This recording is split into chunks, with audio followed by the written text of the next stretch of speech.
Welcome to our guide on choosing between renting decisions and retirement investing when you're just starting a new career. Today, we'll focus on how to prioritize your base salary and your bonus with a practical framework that helps you avoid common traps. We'll emphasize stability, showcase a step-by-step approach, and end with key takeaways you can implement right away.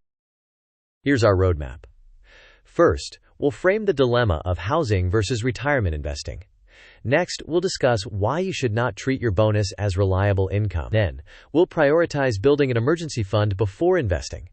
After that, we'll show you how to calculate a safe maximum rent using 30% of post-tax income. We'll also visualize a sample monthly allocation with a diagram and walk through a simple budget table. Then we'll compare rent and Roth priorities, present a mind map of the overall framework, test your understanding with quick quizzes, and finally summarize the key takeaways. When you start a new role, there's a natural impulse to use your bonus to jumpstart investing. However, the smartest first move is to protect your day-to-day stability. That means securing housing you can afford and building a cash buffer to handle the surprises that come with moving and settling in. Here's the controversial advice. Don't rush to invest your bonus. Because bonuses are variable and frequently taxed at higher withholding rates, you should not rely on them for fixed expenses like rent. Instead, you should treat your bonus as foundational money. Use the after-tax amount to build your emergency fund and to cover moving costs, deposits, and initial setup expenses. This creates stability and prevents you from taking on high-interest debt if something goes wrong. Let's walk through the flow. First, begin with your base salary because it's reliable. Next, estimate your take-home pay after taxes and deductions. Then, calculate a maximum rent using 30% of your post-tax monthly income. Meanwhile, handle your bonus separately. Use its after-tax amount to build a 3 to 6 month emergency fund and to cover move-in and initial costs. Finally, once the roof and cushion are secure, then consider funding a Roth IRA. Your first priority is building an emergency fund. Aim for 3 to 6 months of essential expenses. Use the after-tax bonus to jumpstart this fund, since it can quickly establish the cash buffer you need. Include only true essentials in the calculation, such as rent, utilities, groceries, and transportation. Do not count luxury items or non-essentials. This fund should also help with deposits, movers, furniture, and the inevitable surprises. Progress through tiers. Start with 1 month's expenses, move to 3, and ultimately reach 6 months to protect against major disruptions. Here's the practical rent setting method. First, estimate your monthly take-home pay from your base salary, excluding the bonus. Second, apply the 30% rule to your post-tax income to determine your maximum rent.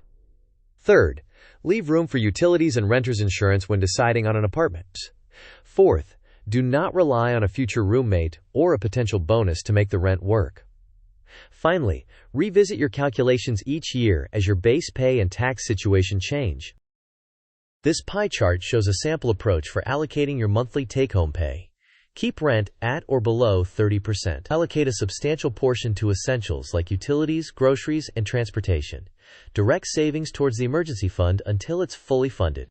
Whatever remains is discretionary and should be kept flexible so you can adjust if expenses increase or if you need to save more aggressively. This table provides an illustrative budget for a $70,000 base salary. The monthly gross is approximately $5,833. Assuming about 28% total withholding across federal, state, and payroll taxes, the estimated take-home is around $4,200 per month. Using the 30% rule on post-tax income, the maximum rent would be about $1,260.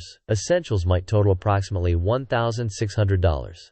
Savings for the emergency fund could be about $840, and discretionary spending about $500.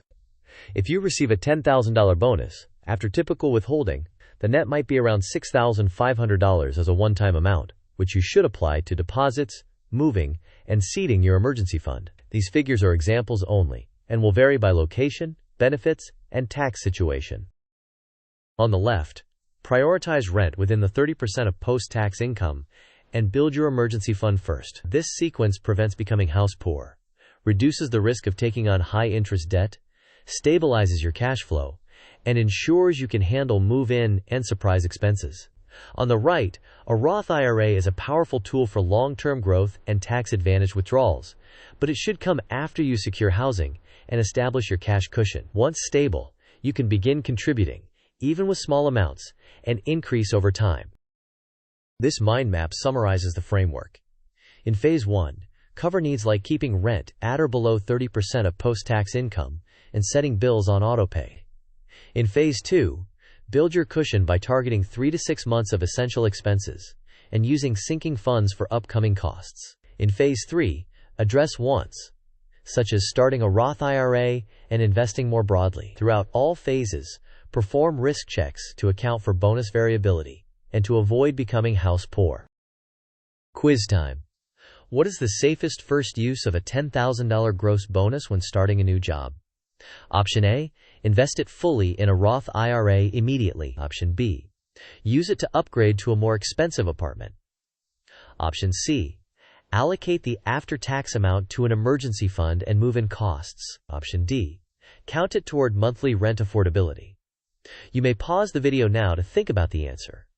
We will discuss the answer in the next section of the video. The correct answer is to allocate the after-tax amount to your emergency fund and move in costs. This prioritizes stability and ensures you have a cushion for unexpected expenses. Only after securing housing and building the emergency fund should you consider investing. Second quiz. According to today's rule, your maximum rent should be based on which measure? Option A, 30% of gross salary including bonuses. Option B, 30% of post-tax income from base salary only. Option C, 50% of post-tax income from base salary and bonus. Option D, whatever your roommate can cover. You may pause the video now to think about the answer. We will discuss the answer in the next section of the video. The correct answer is 30% of post-tax income from your base salary only. Because bonuses are variable, they should not be used to determine fixed housing costs. Keeping rent at or below this threshold protects your monthly budget. Let's apply the numbers. With a $70,000 base salary, the estimated annual take-home could be roughly $50,400, which is about $4,200 per month. 30% of that would set a maximum rent around $1,260. A $10,000 gross bonus might yield approximately $6,500 after withholding. Use that to seed your emergency fund. If your essential expenses are about $2,500 per month, your emergency fund target would be between $7,500 and $15,000, representing 3 to 6 months. Here's a simple timeline. In month 0, secure your housing and pay deposits. In month 1, build a mini emergency fund of about $1,000 to handle immediate shocks. In months 2 and 3, grow that fund to cover 1 to 2 months of essential expenses. By months 4 to 6, aim to reach 3 to 6 months of essentials, and only then begin Roth contributions. Please note, this video is for educational purposes only and does not constitute financial, tax, or legal advice. Your actual tax withholding, benefits, and cost of living will vary based on location and personal circumstances. Consult a qualified professional for recommendations tailored to your situation. Here are the key takeaways. First, do not invest the bonus immediately. Instead, use the after-tax amount to build a 3 to 6 month emergency fund. Second, set your rent using 30% of post-tax income from base salary only. Third, put stability first. Secure housing, build your cushion, and then fund the Roth. Fourth, avoid relying on roommates or bonuses to afford fixed housing. Finally, reassess annually and increase investing once your cash buffer is secure. To wrap up, remember that predictable income should fund your fixed costs. Use the bonus to stabilize your position, not to stretch your housing budget. Once you are stable, automate your Roth contributions and let compounding work. Keep these diagrams and your budget close by to serve as guardrails for your financial choices. Thanks for watching. If this video helped you, please like, share, and subscribe. Tell us in the comments how you plan to approach your housing and investing priorities. We look forward to hearing your thoughts.